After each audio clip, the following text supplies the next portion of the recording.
The Interactive Technical Manual for approved Federation visitors and Starfleet personnel is now active on this terminal. Please indicate whether you wish to resume from a previously saved tour file or begin again. Please indicate whether you wish to begin with a guided tour or explore on your own initiative.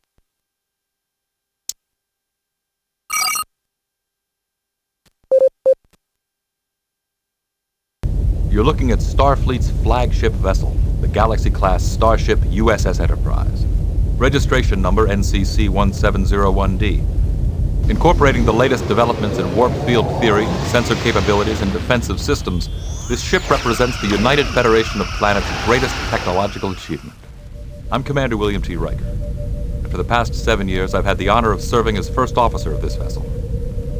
My job is to make sure the ship is 100% ready at all times to carry out her captain's instructions, and that requires me to be intimately familiar with every detail of her operation. Over the course of this tour, I'll be sharing some of those details with you. If at any time you would like to interrupt this tour to explore on your own, just activate the Tour Interrupt control. The bridge. After being aboard the Enterprise for any length of time, you quickly come to think of it as a living entity, and you come to think of this area of the ship as its guiding intelligence. Located on Deck 1, at the very top of the saucer section, the bridge provides for centralization of all command and control functions.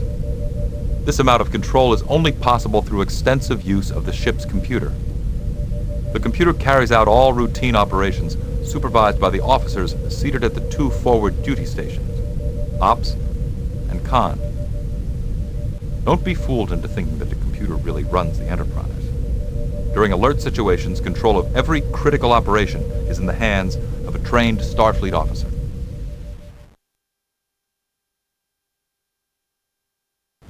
This is the captain's ready room, located just off the main bridge. This suite serves as an office. Note the desk and computer terminal, but it's also a little more than that. Captain Picard has taken care to surround himself with certain items. Shakespeare's works, Livingston, his lionfish, a model of the Stargazer, the first starship he commanded. Items that, as he puts it, give him a much-needed perspective on his duties. Because while it may be my job to see that the Enterprise is fully prepared to deal with whatever we find out here in space, it's the captain who has to choose our ultimate course of action. The ready room gives him a place to do just that, to get ready to make the hard decisions that confront a starship captain every day.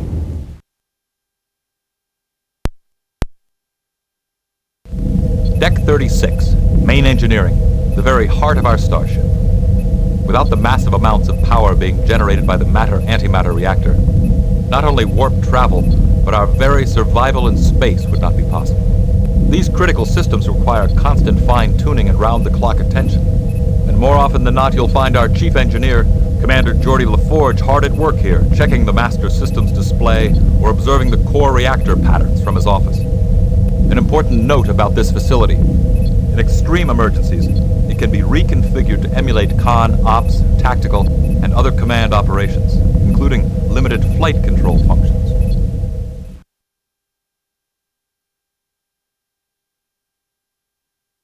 Here aboard the Enterprise, our primary mission is exploration. The technology contained in this room gives us incredible flexibility in carrying out that assignment. This is the transporter room, one of 4 such facilities located here on Deck 6. 2 others are located on Deck 14. Transporting makes some people I know nervous, but it's really a straightforward process. You stand on the transporter pad. The overhead scanners convert your body into a stream of subatomic particles. You're transported thousands of kilometers to your destination and then reintegrated atom by atom. What could be safer?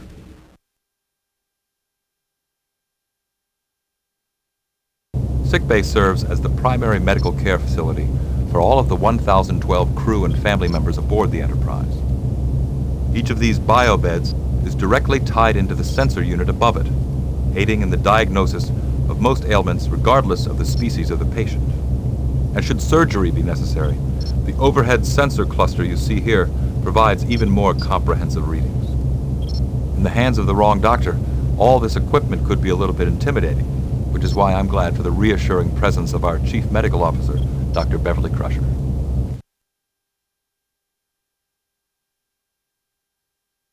10 forward. This is the 10 forward lounge, so named because it occupies most of the forward area of the ship on deck 10. Like the holodeck, 10 forward is a place for the crew to relax and unwind from the day's cares. The spectacular view of the stars through the bay windows here certainly helps to put things in perspective. But this is mainly a place where the crew comes to enjoy each other's company, to play a game of 3D chess, or just hash things out over a drink. It's really like an old-style saloon more than anything else, complete with its own bartender, an amateur psychologist, Guinan, who also serves up the meanest batch of synthahol this side of the Ferengi border.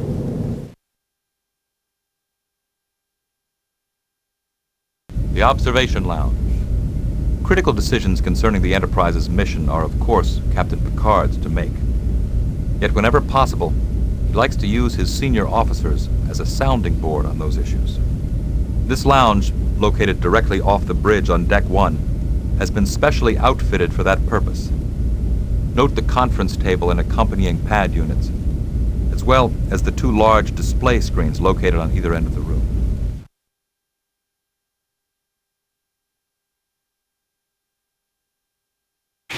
Don't be misled by the empty space and the plain-looking yellow grid lines on the wall. This room is the most exciting and technologically advanced form of recreation Starfleet has to offer.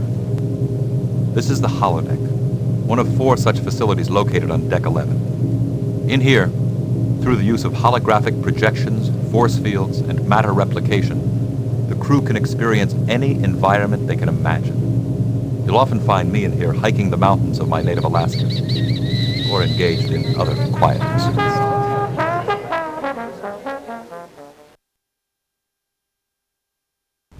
The Captain's Quarters.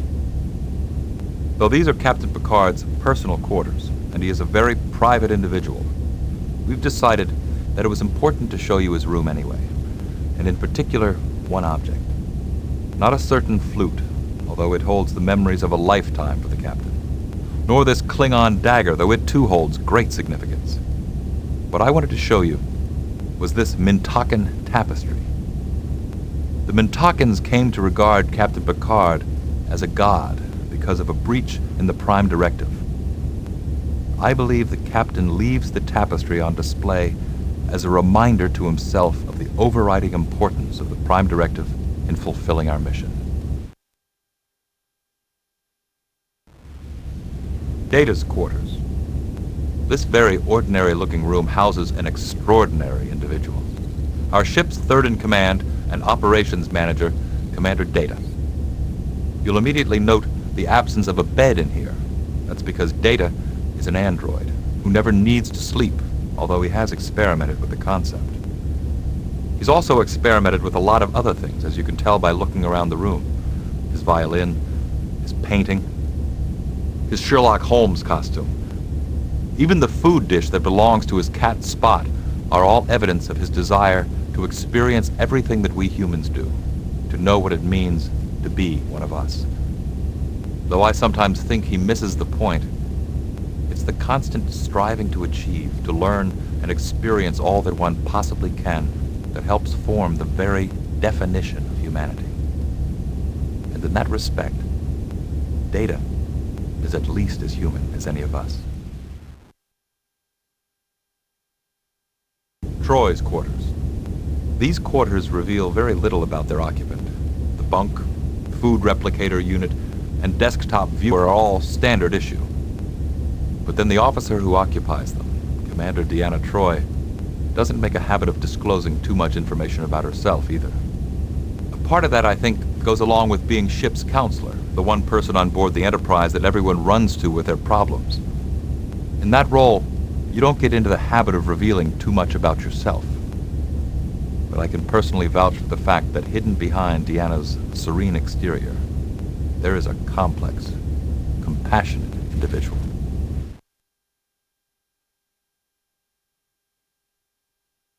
Worf's quarters. This foreboding suite belongs to our ship's security officer, the equally foreboding Lieutenant Worf, the only Klingon officer in Starfleet. Worf's heritage as a member of that warrior race is obviously very important to him. You can see evidence of that everywhere you look in here. Some might say that the prominent display of these artifacts, the statue of the legendary Klingon Emperor Kahless, the bat'leth, the numerous swords and ceremonial items that decorate these walls, proves the impossibility of peaceful coexistence with the Klingons, that even the best of them can never shed their warrior heritage. I disagree. To me, their presence embodies the Vulcan concept of idic, infinite diversity in infinite combination. Words that, while not explicitly spelled out in the Starfleet Charter, go straight to the heart of everything the United Federation of Planets stands for.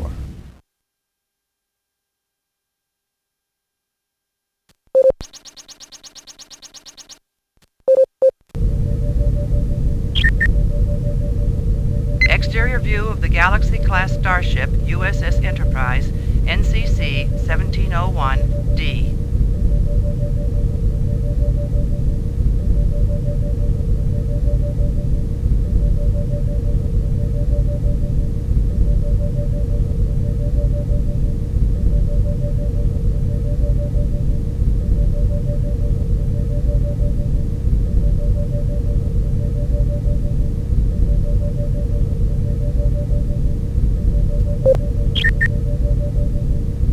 Galaxy-class starship USS Enterprise, NCC 1701D, was built at the Utopia Planitia Fleet Yards above Mars and commissioned in 2363. It is presently commanded by Captain Jean-Luc Picard.